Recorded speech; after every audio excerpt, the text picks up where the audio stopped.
Assalomu alaykum YouTube kanalim obunachilari. Bugun sizlar bilan navbatdagi trading bo'yicha bepul darsligimizni boshlaymiz. Bugungi mavzuyimiz texnik tahlil qilishda bizga yordam beradigan eng asosiy qurol bu TradingView platformasi hisoblanadi. Ushbu platformani ham web ham o'zini shaxsiy programmasi mavjud. Biz esa hozir sizlarga ikkalasini ham ko'rsatib o'taman. Xo'p, TradingView mana Google ga yozadigan bo'lsak, birinchi o'rinda mana o'zini saytini chiqib keladi. Unga kiradigan bo'lsak, mana bu joyda yuqori o'ng burchakda odamchani shakli chiqadi. Ana shu orqali siz sign in qilish orqali registratsiyadan ro'yxatdan o'tib olishingiz mumkin. Agar sizga programmasida ishlatish qulay bo'ladigan bo'lsa, u ham xuddi shu shaklda amalga oshiriladi. Demak, biz registratsiya qilgandan keyin mana shu oyna yana takror ochiladi, faqatgina o'sha sizning shaxsiy profilingiz sifatida. Va mana markets bo'limiga o'tib, biz ishlaydigan stocks bo'limida mana all stocks yoki просто stocks so'zini ham bossangiz bo'ladi. Umumiy bizda overview sahifasi ochiladi. Bizga chart bo'limi kerak. Bu bo'limda har xil g'oyalar, aksiyalarning o'sish foizlari, yuqori volatilga ega bo'lgan aksiyalar ro'yxati va hokazo. Mana shu eng yo'qotishi katta bo'lgan va eng katta o'sgan aksiyalar ro'yxati chiqib keladi va hokazo. Bu oyna asosan bizga boshida kerak bo'lmaydi. Hozir esa bizga eng asosiy bo'lgan narsa bu chart bo'limini, ya'ni o'sha aksiyalarning o'sish jadvalini ochib olishimiz kerak. Uning uchun biz mana bu joydagi kattalashtirish tugmasini bosadigan bo'lsak, bizda internet sekin ishlaydi, bilasizlar. Shuning uchun mana shunaqangi sekin ochiladi. Xullas o'rtoqlar, biz o'shani tugmani bosganimizdan keyin programmasida ko'rsata qoling. Mana bu oyna ochiladi. Ya'ni bu bizani texnik tahlil qiladigan asosiy oynamiz. Hozir men oq fonga o'tib olaman. Shtobi o'zim yaxshiroq ko'rinishim uchun. Demak, o'rtoqlar, bizda mana birinchi hozir buni ham o'chirib tashlaymiz tahlillarni, shtobi chalg'itmaslik uchun. Xo'p. 1 daqiqa. Endi bo'ldi, zo'r bo'ldi. Xo'p, demak, o'rtoqlar, bizda ilk boshda mana shu o'ng tomonda turgan aksiyalar ro'yxati va mana bu 10 past burchakda aksiya haqida ma'lumot, narxi, necha foiz o'sgan, volume darajasi va hokazo. Mana shunaqangi ma'lumotlarni topishingiz mumkin fundamental tahlil bo'yicha. Yana mana bu ortiqcha oynalarni yopib tashlaymiz, kerak bo'lmaydi. Xo'p, bizani asosiy maqsadimiz bu platforma haqida tushunchaga ega bo'lish. Demak, o'rtoqlar, bu platformani asosiy ishlaydigan joyi mana shu oyna hisoblanadi. Mana bu joyda yuqori chap burchakda sizning profilingiz, uni nastroykalari, agar pullik tarifida ishlatayotgan bo'lsangiz, o'sha obunani boshqarish bo'yicha, ya'ni yillik, oylik obunani o'zgartirish bo'yicha nastroykalarga kirishingiz mumkin va mana programmaning o'zini nastroykalari mavjud. O'ng burchakka kirib, o'shadan profili, your profile joyiga kirsanglar, sizlar haqingizda mana ideyalar, ya'ni bergan g'oyalar, nechta obunachilar bor, mana bu joyda o'zingizlar haqida qisqacha yozib qo'yishingiz mumkin. Va mana bu esa sizni o'sha как Instagramga o'xshash tipa siz qoldirgan g'oyalar ketma-ketligini ko'rishingiz mumkin. Bu joy bizga boshida kerak bo'lmaydi, qachonki siz yana ma'lum bir darajaga chiqib mustaqil ravishda tahlil qilishni boshlaganingizdan keyin bemalol joylariga ham o'tsangiz bo'ladi. Demak, o'rtoqlar, bizani mana bu qismini tushuntiradigan bo'lsam, mana bu joyda yuqori chap burchakda bu joyda biza ko'rib turgan aktiv va ticker deyiladi. Ticker degani misol uchun Apple aksiyasini tickeri bu, ya'ni qisqartirma, aksiyani qisqartirma ko'rinishi, ya'ni yozilishini ko'rinishi. Misol uchun Apple aka topishingiz uchun Apple deb yozsanglar ham bo'ladi, lekin agar tickerini bilsanglar namnoga osonroq bo'ladi. Chunki odatda qisqa yoziladi. Apple aka bo'lsa deyarli bir xil. AAPL. Mana Apple aksiyasi, mana stok bo'limini shuni boshida mana bu all turgan bo'ladi. Hamma narsa, hamma aktivlarni ko'rsatib turadi. Bu yerda aksiyalardan tashqari aktivlar ham bor. Stocks bo'limiga bosib qo'yadigan bo'lsanglar, faqatgina siz o'sha sizga kerak bo'ladigan aksiyani topishingiz osonlashadi. Mana bu joyda ham USA aslida ochiq turgan bo'ladi. All countries ga bosib USA tanlab qo'ysangiz, biz asosan AQSh fondi bozoridagi aksiyalar bilan ishlaganimiz uchun mana shu davlatni ham tanlab qo'ysanglar, filtringlar anchagina qisqaradi va biz mana birinchi o'rinda Nasdaq bilan Nasdaq ya'ni Nasdaq birjasidagi o'sha aksiyani topishimiz mumkin. Demak, o'rtoqlar, mana biz Apple'ni endi aksiyasini, narx harakatini, jadvalini ko'rib turibmiz. Demak, o'rtoqlar, bu joy bilan tanishib oldik. Mana bu plus esa bu misol uchun aksiyaga ta'sir qiladigan ma'lum bir o'sha iqtisodiy indikatorlar bor. Ana shu indikatorlar bilan mana shu aksiyani narxini solishtirish maqsadida, misol uchun mana shu quroldan foydalansak bo'ladi. Misol uchun S&P 500 indeksi bor. Ana shu indeks harakati mana shu katta kapital market capi kattaroq bo'lgan Amerikadagi eng yuqori taniqli, mashhur eng asosiy kompaniyalarning ro'yxati mana shu S&P 500, ya'ni S&P 500 indeksi ichida tarkibida bo'lgani uchun mana shu indeks harakati bevosita mana shu aksiyalarni narxini ham oldindan aytib berishi mumkin. Mana misol uchun hozir plus bosib turib S&P 500 qo'shib qo'yadigan bo'lsak, mana ko'rib turibsizlar, deyarli narx harakati qanaqadir ravishda bir xil bo'lyapti. Mana misol uchun tushganda bu ham tushyapti, ko'tarilganda bu ham ko'tarilyapti. Shuning uchun aksiyalarni analiz qilishda mana shu aynan mana shu S&P 500 indeksiga e'tibor qilish juda ham muhim hisoblanadi. Xo'sh, bu compare, ya'ni taqqoslash qismiga tushunib oldik. Endi bu joyda, mana bu joyda sizda misol uchun boshida kichik ozginagina bir ikkitasi bo'lishi mumkin. Keyinchalik bularni ham qo'shib qo'ysangiz bo'ladi, mana menga o'xshab. Bu time frame'lar ketma-ketligi, ya'ni 1 daqiqalik 1 daqiqalikdan oylikgacha bo'lgan ko'rinishda bo'lishi mumkin. Bu misol uchun oylik, haftalik, kunlik, 4 soatlik, 2 soatlik. Bu degani nima degani? Mana shu bitta narxi harakati, mana shu bittasi bir oy davomidagi harakatni anglatadi. Agar haftalikka o'tadigan bo'lsak, mana shu bitta dona candle deyiladi. Bu yapon shamlari, ya'ni mana shu bitta dona harakat bir hafta davomida kuzatilgan narx harakati hisoblanadi. Hokazo shunaqa kunlik, 4 soatlik mana shu time frame'larni tanlashimiz bilan mana shu bitta candle o'sha vaqt oralig'idagi yurgan harakatini ko'rishimiz mumkin. Bu nimaga kerak desanglar, mana shu orqali biz tahlillarimizni qilib boramiz. Hammasini o'ziga yarasha bir-biriga bog'liqlik tomonlari bor. Shu joylarni keyinchalik boshqa darslarimizda, o'sha time frame darsimizda batafsil xudo xolisa ko'rib chiqamiz. Demak, o'rtoqlar, bu joyga tushunib oldik. Mana bu joyga bosadigan bo'lsangiz, Strickda har xil time frame'larni ko'rishingiz mumkin. 1 oylik, 12 oylik, bittada 12 oylikka o'zini ham ochib qo'yishingiz mumkin. Yarim soatlik, 45 minutlik, hamma o'zini strategiyasidan kelib chiqib o'zini mana shu eng asosiy ishlatadigan time frame'larini mana bunaqa yulduzcha bosib qo'yib, mana bu yuqoriga qo'shib qo'yishlari mumkin. Misol uchun hozir men nuqta chizsam, yuqoridan yo'q qoladi. 5 minutlik bu asosan kichkina time frame hisoblanadi. Ya'ni kunlik trader, ya'ni kun davomida trade qiladiganlar uchun kerak bo'ladigan time frame. Demak, o'rtoqlar, mana bu joyi bu candle deyiladi. Candle bo'limi, ya'ni candle emas, chart ko'rinish bo'limi. Har xil mana bu hozir biz ko'rib turgan narsa bu candle, yapon shamlari deyiladi. Buni har xil ko'rinishda misol uchun ko'rishimiz mumkin. Mana barslar bor, mana barlar, ya'ni bu joyda candle, mana ko'rib turganimiz liniya bo'yicha va hokazo. Eng asosiy ishlatadigan traderlar orasida mashhur bo'lgani bu albatta mana bu yapon shamlari, ya'ni candlelar hisoblanadi. Liniyalar bilan ham ba'zida ishlab turamiz, lekin eng muhimi bizga kerak bo'ladigan mana shu candlelar hisoblanadi. Demak, o'rtoqlar, keyingi bizani tanishib chiqadigan joyimiz indikatorlar. Bu yerda har xil strategiyalar bo'yicha indikatorlardan foydalangan holatda biz indikatorlar qo'shib o'zimizga qo'shimcha tasdiqlay olishimiz mumkin.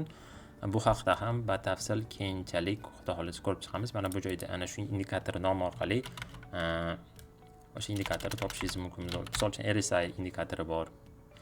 klassik texnik tahlilda ishlatiladigan eng asosiylari. Mana bu joyda men izbirinniga o'zim ishlatadigan, ya'ni ko'pchilik treyderlar ishlatadigan eng asosiy o'sha indikatorlarni qo'shib qo'yganman, чтобы har safar qidirib o'tirmasdan oson shunchaki tanlab qo'yish uchun. Xo'p, indikatorlar bo'limi bilan tanishdik. Bu joylar unchalik muhim emas. Mana bu joyda budilniklar turadi, ya'ni siz mana bu narx kelganda har doim kuzatib o'tirmaslik uchun mana bu joyda budilnik joyi bor. Ana shu joyga kelib belgilab qo'yib, narxlarni yozib, shunchaki sizga ana shu narx kelganda ilovangizga yoki o'sha telefoningizga уведомление keladi, narx mana bu aksiya bo'yicha shu joyga keldi degan ma'noda. Xo'p, mana bu replay bu pullik obunasi bor foydalanuvchilarda ishlaydi. Bu misol uchun siz o'sha o'rgangan strategiyalaringizni qanaqadir eski tarix bo'yicha test qilib ko'rmoqchisiz. Mana shu replay tugmasini bosganingizda mana bu joyda randomniy joyi sizga tanlab beradi yoki o'zingiz mana bitta select date qilib istagan datangizni tanlab qo'yishingiz mumkin. Misol uchun fevral 25 select qilsangiz, aynan o'sha datadagi, ya'ni o'sha oydagi narxi harakatini ko'rsatib beradi va siz ana shu joyda o'zingiz tahlillaringizni qilib, o'zingizni ustingizda ishlashingiz mumkin. Xo'p, bu joydan chiqib ketamiz. Keyingisi esa bizada mana bu qismi, ya'ni texnik tahlilda ishlatiladigan eng asosiy qurollarimiz, ya'ni bu joyda mana bu kursor, shunchaki mana bu jadvalni bu yoqdan bu yoqqa surish uchun ishlatiladigan kursor hisoblanadi. Xo'p, keyingisi mana bu joyda o'ng tomonini ko'rsanglar, liniya bor. Ana shu liniyada har xil mana shu trend liniyalarning har xil ko'rinishlari bor. Misol uchun trend liniya mana bu bundoq chizib va trend liniyani o'zini mana bu joyda keyin nastroykalar chiqadi. Misol uchun hozir rangi ochroq, asosan qora oynada ishlaganim uchun mana buni ham ochroq rangda qilganman. Hozir bir-biriga unchalik mos kelmayotgani uchun hozir o'zgartirishimiz mumkin. Qora qilib mana ko'rinadigan qilsalar bo'ladi. Mana liniyalar chizib, va hokazo mana raylar bor. Bu ray degani bundoq boshi bilan ikkinchi nuqtani birlashtirsanglar shunchaki davom etib ketaveradi cheksiz. Xullas o'rtoqlar, mana shu eng asosiy bo'limlar ishlatadigan qurollarimiz mana shular hisoblanadi va mana bu joyda ham keyingilari mana Fibonacci instrumentlari bor. Bitta patternlar chizsak bo'ladi, avtomatik o'zi chizib beradigan patternlar qurollari bor va mana bu joyda bizni test qilishimiz uchun long, short pozitsiyalar olishimiz uchun ham o'sha mana чтобы avtomatik ravishda sizlarning сделкanglar foydaga chiqqanda o'zi yopilib ketadi yoki zarar ko'rganda avtomatik yopilib ketadigan mana shunaqangi qurollar bor. Va mana bu joyda esa mana keyingisi har xil markerlar, strelkalar, чтобы qanaqadir o'zingiz uchun отметкалар qilib qo'yish uchun shu kabi marker, misol uchun bitta har xil mana turburchak, rektangullar zonalarni belgilash uchun va hokazo mana shu qurollarni ishlatishingiz mumkin. Va yana tekst bo'limi bor. Matnlar, misol uchun o'zingiz uchun primecheni belgilab qo'yishingiz mumkin va har xil simvollar, lineyka, mana narxi qancha foizga o'sgani, necha kun davom etgani kabi ma'lumotlarni olishingiz mumkin. Mana misol uchun mana bu joydan mana bu joygacha lineyka orqali o'lchadik. 32 kun davomida 23 ta bar, ya'ni 23 ta candle 19% 66 ga o'sgan. Hokazo mana shu kabi ma'lumotlarni olishlar mumkin.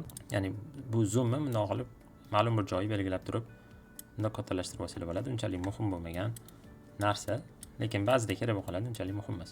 Hop, bu magnit bu mana bu instrumentlarni chizayotganinglarda misol uchun magnit boshida o'chiq bo'ladi, bundoq istalgan joyingizga qilib bundoq chizib olishingiz mumkin. Bu hech qanaqangi magnit sizni mana bu ma'lum bir nuqtaga kelganda buni avtomatik ravishda bundoq tortib qo'ymaydi.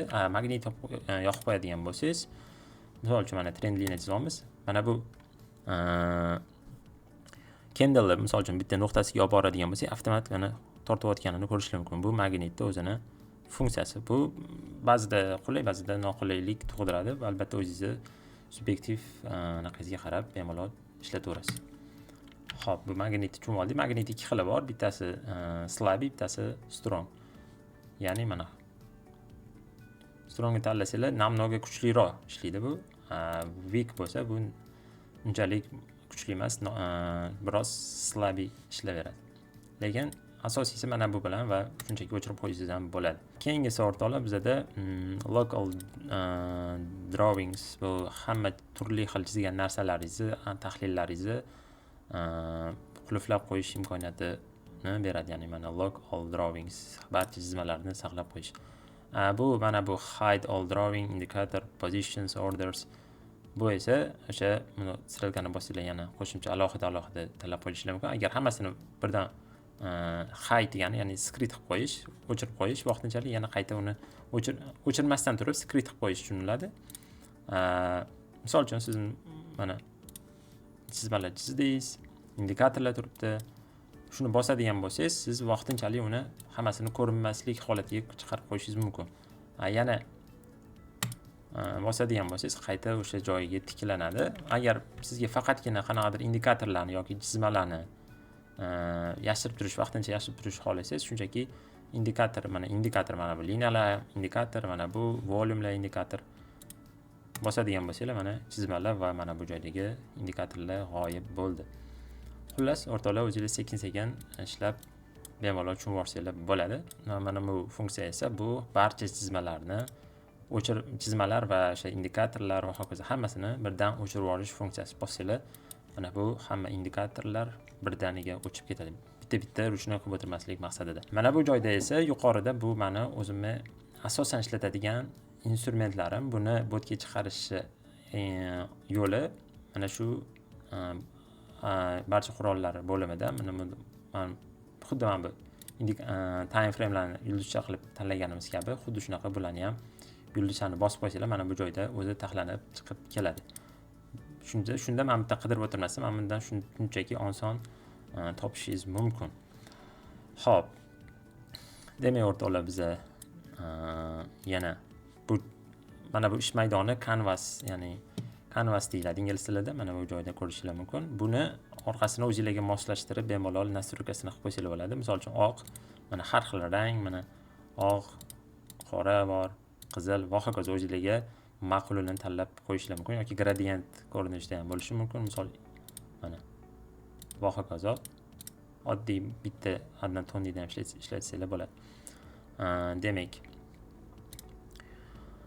candlelarni nastroykalari mana qizil, yashil asosiy klassik ranglar hisoblanadi. Bir xil, har xil ko'k, sariq va hokazo o'ziga qanaqadir yoqimli ranglar bilan belgilab qo'yish mumkin. Body degani bu body, mana bu tanani, mana bu qizil katta jirniy bo'lib turgan qizil body deyiladi. Borders bu mana shu tanani burchaklari. Weak esa bu mana bu liniyalar, ya'ni bu tanadan tashqari chiqib turgan uzun liniyalar, bu weak deyiladi. Ana shularning ranglari. Xo'p, bu nastroykalar bo'yicha unchalik muhim emas, o'zingizlar osongina tushunib olsanglar bo'ladi. Agar qanaqadir kerakli bo'lsa, bemalol savol berib, men sizlarga alohida bu bo'yicha darslik ham qilib berishim mumkin. Demak, o'rtoqlar, biz bu joylarni, asosiy joyini ko'rib chiqdik. Endi mana bu joyda esa biz savdo qiladigan aktivlar, ya'ni aksiyalarning ro'yxatini saralab chiqishimiz mumkin.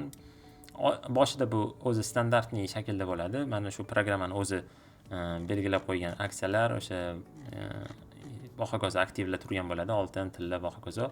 O'zingizlar uni udalik qilib tashlab, mana bu joyda mana musurchalarni belgisi bor. Ana shularni bosib o'chirib tashlashinglar bo'ladi. Va undan keyin o'zingizlarni maxsus o'zingizlarga moslashtirilgan ro'yxatda tuzib chiqsanglar ham bo'ladi. Mana bu joyda yuqori o'ng burchakda add symbol tugmasini bosib, o'zingizlarga kerakli bo'lgan mana bu joyda boya aytib o'tganimiz ticker yozib yoki o'sha kompaniyaning nomini yozib ticker bossanglar, mana bu joyga qo'shilib boradi. Va shu kabi mana bu ro'yxatlarni shakllantirishingiz mumkin. Bitta narsa bor, ya'ni bepul, agar bepul obunasiz shunchaki bu programmani ishlatadigan bo'lsangiz, ma'lum bir qanchadir miqdorda sizda chegara bo'ladi. Undan ortig'ini siz faqatgina obuna bo'lish orqali mana shunaqa uzun ro'yxatni shakllantirishingiz mumkin. Agar obuna bo'lmagan bo'lsangiz, qanaqadir miqdorda, adashmasam 30 tamidi, shu miqdorda siz aktivlarni qo'sha olasiz. ya'ni doim kuzatib borish uchun. Uni o'chirib tashlab, yana boshqatdan qo'shib qo'yishingiz mumkin, boshqa aktivga kerak emas bo'lsa, misol uchun. Xo'p.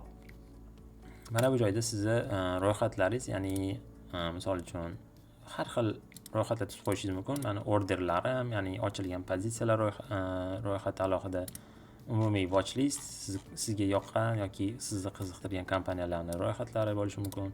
Mana bu joyda bu Zellip degan hozir musobaqaga ketibdi, shuning uchun alohida aktivlarni alohida qo'shib qo'yganman, oson topish uchun.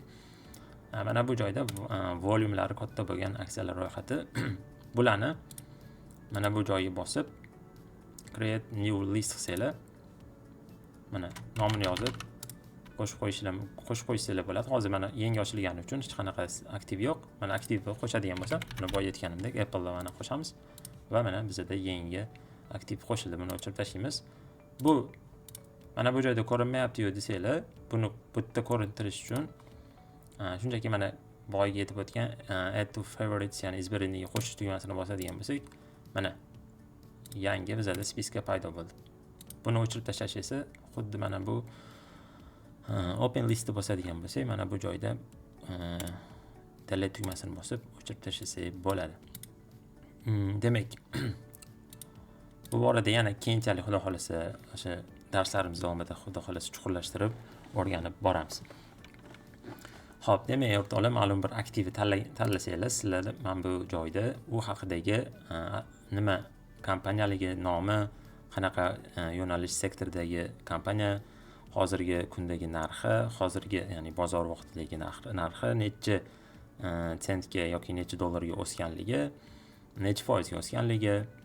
Mana bu joyda esa hozir bayram vaqtidagi bu videoni olma, bayram vaqti bo'lgani uchun hozir holiday, ya'ni bozor yopiqligi uchun hozir narx o'zgarishsiz turibdi. Xo'p. Mana bu joyda esa boshqa kompaniyaga taalluqli bo'lgan ma'lumotlarni ko'rishlar mumkin. Market kapitalizatsiya, bu o'sha kompaniyaning umumiy bozor qiymati, volyum darajasi, kelajakda kutilayotgan o'sish darajasi va hokazo fundamental, mana bu kabi ma'lumotlarni olishlar mumkin. Mana bu eng yuqorida, quyida esa kompaniya haqida qisqacha bir ma'lumotni ko'rishlar mumkin. Xo'p, o'rtoqlar, demak, sizlarga tushuntirish kerak bo'lgan eng asosiy ma'lumotlar mana shulardan iborat. Boshlang'ich daraja uchun bu yetarlicha deb hisoblayman. Xudo xolasa keyinchalik o'zinglar yana kovlab bemalol o'rganib bo'lsanglar bo'ladi.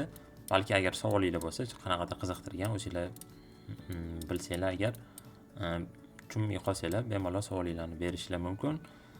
Shuning bilan sizlar bilan bugungi Trading View haqidagi darsimizni yakunlaymiz. Kelasi bepul darslarimizda ko'rishguncha deb qolaman.